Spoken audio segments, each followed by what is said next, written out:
far as I know. The rest of the house was kept neat and tidy, even the brasses on the fireplace. They came down for a polishing every fortnight. This were back when, if you had visitors, if your sister came round or whatever, you'd take them for a tour of the house. Not just when you moved in, but every time. Like, show off anything new you picked up, show off how nice you had it. But she wouldn't have shown anyone in there because it was the Strow room. There were big houses in the Dales, big families. And when the families moved out, you had all this space. So often there was a Strow room, I think. My auntie had a Strow room until they had their second little one, and I think we had one too before my brother was born. But the one at Grandma's is the one that I really remember.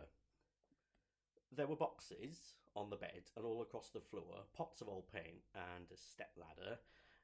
There was a smell of damp that you didn't find anywhere else in the house. There was no loft because that all belonged to next door, so there was nowhere to store bits and bobs, I suppose. So it was just left like that, left as straw. It's what we used to call it. I wasn't really allowed in there, so obviously I was in there all the time, peering in, poking about. And then there was my uncle, whose room it had been. He'd sneak me up there when we were both round for Sunday tea. There were a load of his old toys in bags, all old 60s stuff. I thought it was great. It was all so dangerous. Cap guns, derringers and trick knives. But mostly I remember a mask, old and rubber, that was kept in a cupboard on top of the wardrobe. He'd climb up on the stepladder and pull open this wooden door, and it were hung in there, perished rubber and white hair, looked like an old Scrooge or madman from Bedlam. And my uncle would open the door a crack so he could see the outline of it, and my heart would be thumping, and then he'd bang it shut again. I thought he'd had it down for me to try on once or twice, but actually I can't really be sure about that. He'd bought it in the 70s for a bed race. That was a kind of charity event where teams of lads would carry their mate in an old iron bed and they'd race through the village all in fancy dress. And my uncle had been the one in the bed. I saw a photo of it once in an album. My uncle in the mask, in a jacket that belted at the back, and his mates all lugging him around across the village green. There were others dressed up like robots, and the Michelin Man and the Lone Ranger. A big day out, everyone drunk, raising money for RNLI.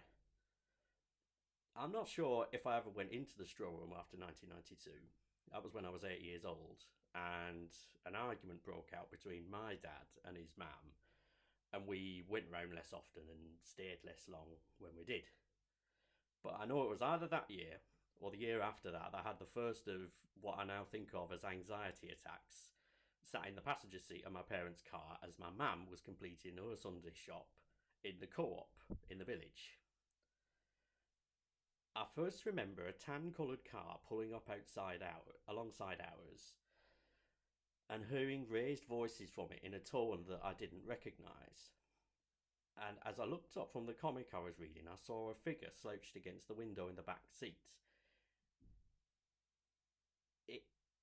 It's not something I've ever been able to forget. I took it for an elderly woman at first because there was a headscarf tucked around its head. Until the realisation came over me that under the scarf was the familiar slack face I knew from the cupboard of the Strow room. It shook against the glass as if it was speaking or shouting, and though its eyes were sunken, I felt sure it were looking directly at me. I don't remember anything after that, but when Mam made it back to the car, apparently I was in a terrible state. I saw it once more in my waking life, although many times in my dreams.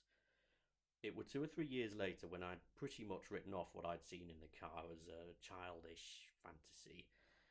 I was walking up the village towards the line of houses that included my grandma's when I happened to look up at the top window and saw, peering out of it and down the fields towards me, the same face, sunken like a mask.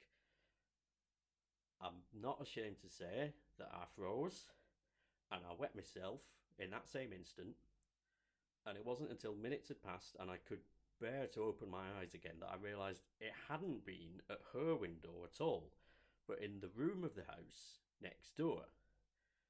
And in any case, had now vanished altogether. My grandma passed away a week after my 18th birthday, having never quite made amends with my dad.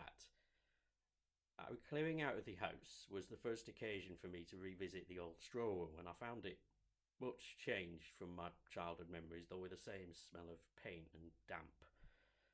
I watched my mum as she cleaned out the cupboard over the wardrobe, and there was all manner of clutter in there, but no mask was ever turned up.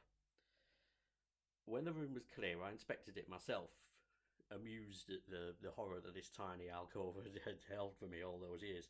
Empty now, of course. Except, reaching to the rear of the cupboard, I happened to push against it and was surprised to feel the thin board, give way and topple backwards into darkness.